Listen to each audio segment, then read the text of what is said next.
Hey there and welcome along to the sixth video in the Introduction to OnCourse series. In this one, we're going to be looking at finally making our first class record. So we've just been through and we've created our site and room record, and we've been through contacts and created our tutor. We've just finished in the last video making our bread baking course, which you can see here is highlighted. And now what we need to do is create our class. So I'm going to show you the easiest way I think to do that. I'm just going to double click on our course record here, and next to classes we'll just hit the plus button, and here we go. Here's our brand new class record. So I'll just take you through the relevant fields for now. Up here we can see that we have the course name, or the course name. Yeah. If you for some reason get that wrong and you want to change that to a different course, you can just click that downward chevron and either type out the name, or you can type out a code as well, and it will pick up on both and select whatever you need. We want to leave that for bread baking for this time though. Here you can see this is the course code, and then there's a dash and then a number, and this is the class code. And so this will append to the end of the course code for each class that you make. You can set this to be whatever you want as well. This will just count up numerically every time you make a class. Say if I wanted this to be 101, I could just do that, and then it will save as 101. It will count up to 102 next time, but let's just leave this as 1 for now. So just to quickly go through some of the important fields in the class window, we have the tags, so you can obviously group classes together and tag them. Restrictions, so this is a minimum age restriction, and we have a maximum age restriction as well. Say if you have like a kids class or something along those lines. Enrollments allowed means that enrollments, this class can be enrolled in. If that's turned off, then you won't be able to enroll in the class. Visible online means that the class is visible on your website, so students can enroll on the website. If it's not visible online, then students can still enroll, provided enrollments are allowed. They just can only do so within the OnCourse software, so they'd need to call you up or come and see you in your office and you enroll them. The message for operator is a message that will appear prominently in the checkout for any user trying to enroll someone into this class. So if you have a specific message about this class that you're making that you want someone who is taking enrollment for it to see, this will be displayed prominently in the OnCourse checkout for that user, so they'll be able to they'll get that message that way. Then we see here we have a couple of custom fields. And then below that we have this web section, which is you can have a class-specific web description. So this is slightly different from the course web description in that it's a little bit more buried. So people don't commonly see what is written into here unless they go to the specific class page for this specific class on your website. But if you do have anything special about this class, or anything that separates it from what you're doing as per standard within the course, then you would put that into here. This would be the best place to put that. We have a vet tab, which is really only for RTOs to use, so we're going to be skipping over that for this one. Here we have the tutors tab. This is the perfect time for us to add our tutor to this record, so that's what we're going to do now.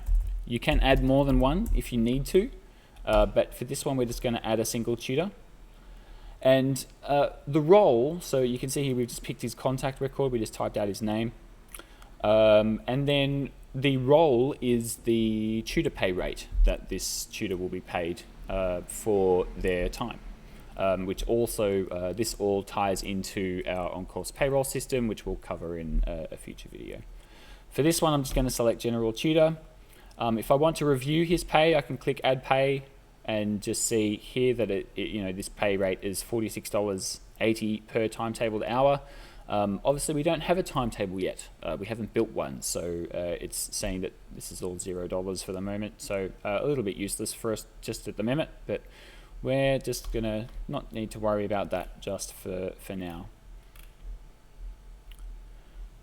So we've got that done, and I'm just gonna click Save for now. And you'll see that once we do that, then a few more things open up for us. So now we can see the budget, we can add assessments if we want to add an assessment to the class. We have an assessment record saved in the system. And then the timetable section here is where you actually go to create your sessions. That's what we'll be covering in the next video. firstly, what I want to do, there's a couple more things that we need to do here. So I want to set my minimums and maximums. So let's say I want my minimum number of enrollments for this class to go ahead to be 5. You'd probably want to do a little bit of maths around that just to work out whether or not you're going to be making profit off that minimum number of enrollments. And then maximum number should really just be the maximum number either that your tutor can handle or that the room can take. And in this case, we're going to select 30. If we get that wrong somehow, if it's more than the room, then we'll be told about that when we're creating the sessions later on. I'll show you that in the next video.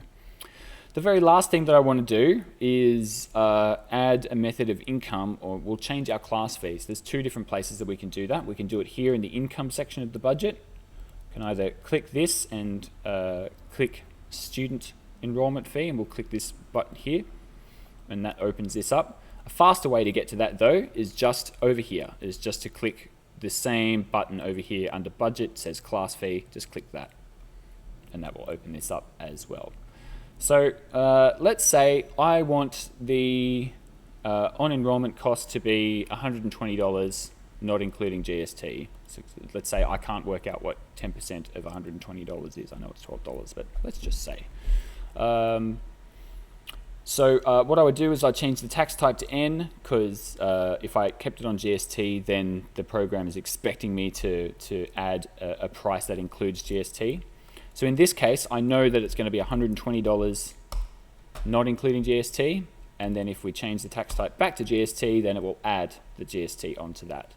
And all of this is worked out by OnCourse's finance system. So it will separate different parts of the enrollment fee and break all of that up and spread all that money out to wherever it needs to go in the back end.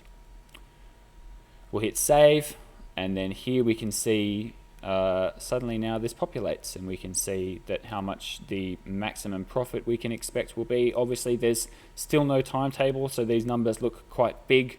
So there's no sort of expenditure yet. We're not paying the tutor at this point because we don't have a timetable. But that's what we're going to do in the next video. So what I'm going to do is we'll hit save, and then we have our budget all sorted out. And that's going to do it for this video. In the next one, we're going to make some sessions for this class. See you there.